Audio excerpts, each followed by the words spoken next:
Detik-detik proklamasi kemerdekaan. Pendahuluan.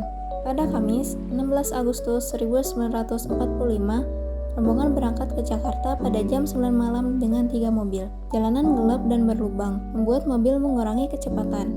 Pukul 10 malam, tiba di kediaman Soekarno di Jalan Pegangsaan Timur nomor 56, Jakarta. Soekarno-Hatta bertemu dengan Mayor Jenderal Nishimura, tetapi tidak ada jawaban memuaskan. Soekarno-Hatta kembali ke rumah Maeda dengan tekad kuat. Pukul setengah 12 malam, Soekarno keliling ke pos pemuda untuk mencegah pemberontakan. Proklamasi akan dilakukan keesokan harinya pukul 12 malam di rumah Laksamana Maeda, yang dianggap aman dari ancaman pemerintah militer. 1. Perumusan naskah proklamasi. Pada 17 Agustus 1945, Soekarno memimpin rapat persiapan kemerdekaan dan perumusan naskah proklamasi. Hadirnya Muhammad Hatta, Ahmad Soebarjo, Soekarni, Burhanuddin Muhammadiyah, Sudiro, dan Sayuti Melik. Ketika mereka merumuskan teks proklamasi, Maeda pergi sementara, Miyoshi datang untuk menyaksikan. Setelah selesai, Soekarno membacakan teks proklamasi di hadapan peserta lainnya. Inilah teks proklamasi yang ditulis dan dibacakannya. Hatta mendapat persetujuan untuk menandatangani proklamasi bersama. Namun, Soekarno menolak tanda tangan semua orang yang hadir. Dia juga ingin mengubah frasa wakil-wakil bangsa Indonesia menjadi atas nama bangsa Indonesia. Setelah kesepakatan, Soekarno meminta Sayuti Melik untuk mengetik naskah. Ada 3 perubahan pada teks proklamasi ketikannya. Persiapan pembacaan teks proklamasi. Pada tanggal 17 Agustus 1945, para tokoh merumuskan teks proklamasi dan setuju untuk membacanya keesokan paginya. Awalnya mereka berencana membacanya di lapangan Ikada, tetapi tentara Jepang mencoba menghalangi. Rakyat dan barisan pemuda telah berkumpul di lapangan tersebut untuk menyaksikan pembacaan tersebut. Namun, setelah melihat pasukan Jepang dengan senjata lengkap, keputusan diambil untuk membaca di halaman rumah Soekarno. Masa sudah memadati halaman rumah tersebut dan dilakukan persiapan keamanan oleh Latif Hedraniningrat dan Arifin Abdurrahman. Suwiryo mempersiapkan perlengkapan dan Wilopo meminjam mikrofon dan pengeras suara. Pembacaan proklamasi akhirnya dilakukan di halaman rumah Soekarno. Sudiro juga memerintahkan Es Suhut untuk mencari tiang bendera. Fatmawati juga mempersiapkan bendera yang dijahit dengan tangan.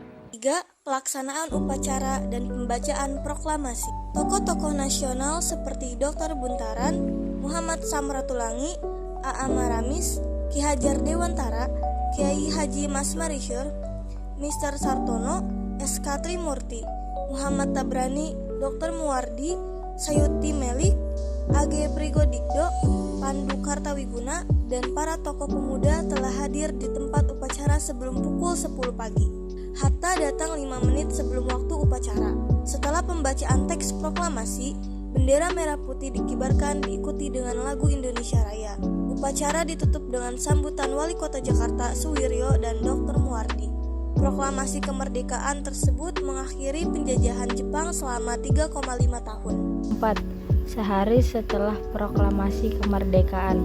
Sehari setelah proklamasi kemerdekaan, pada tanggal 18 Agustus 1945, PPKI mengadakan sidang pertama. UUD ini merupakan hasil dan rancangan panitia kecil yang dipimpin oleh Suepomo. Namun, terdapat perbedaan antara rancangan asli dengan UUD 1945 yang telah ditetapkan.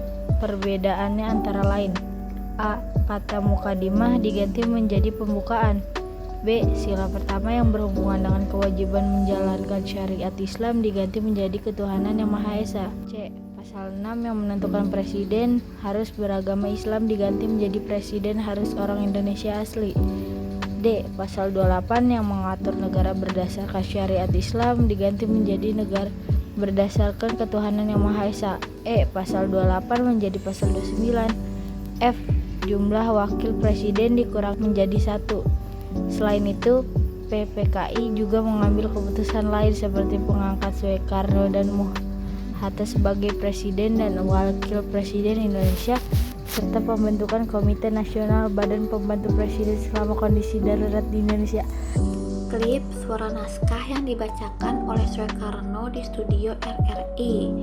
Suara asli Soekarno saat membacakan teks proklamasi yang sering kita dengar saat ini bukanlah rekaman pada tanggal 17 Agustus 1945, melainkan rekaman pada tahun 1951 di RRI.